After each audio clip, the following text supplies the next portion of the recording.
A lot of people don't realize they've been overspending until the money is already gone. You check your account, you look back at the last few weeks, and you find yourself asking the same question so many people ask. How did I spend this much? The common problem isn't that people wake up one day and just decide to blow their budget. It's that overspending tends to happen slowly and quietly until it's too late.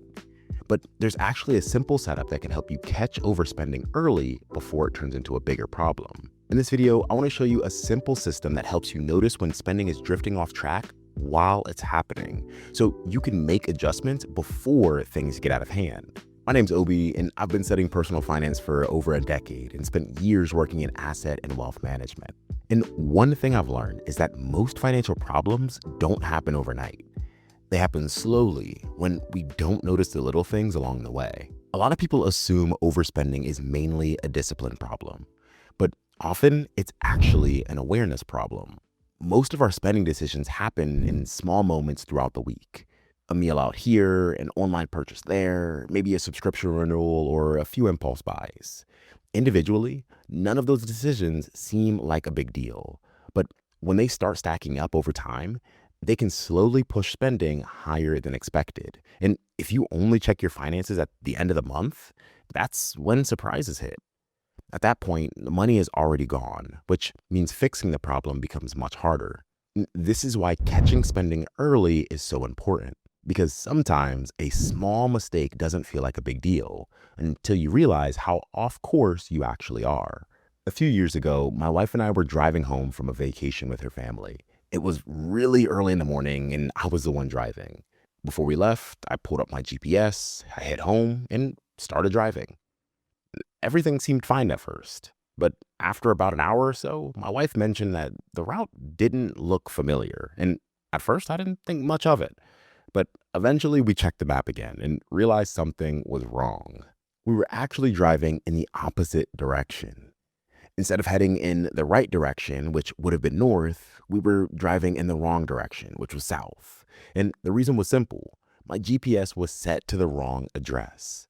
Now, thankfully, we caught the mistake after an hour or two, which meant that we did add a little extra time to an already long drive. But imagine if we hadn't noticed until we were much further into the trip. Fixing that mistake would have taken a lot more time and effort. Money works in a similar way. Small spending decisions can slowly push you off course. And if you only notice once you've reached the destination, fixing the problem becomes much harder. So the goal is to catch those small drifts early. And a way you can do that is with this 3-part setup. The first place is budgeting ahead of time. Before the month begins, give your money a plan. Decide how much you want to spend in different categories, things like dining out, shopping, or entertainment. That gives you a target to work towards. But a plan alone isn't enough. The second step is doing a weekly spending check-in. Once a week, take a few minutes to look at your spending and see where things stand. Are you still on track? Are there categories that are starting to drift higher than expected? Catching that early lets you adjust before it becomes a bigger issue. The third piece is using category alerts. Many budgeting tools will notify you when spending in a certain category is getting close to the limit you set. So instead of manually checking everything all the time, you get a simple notification when spending starts drifting higher than expected.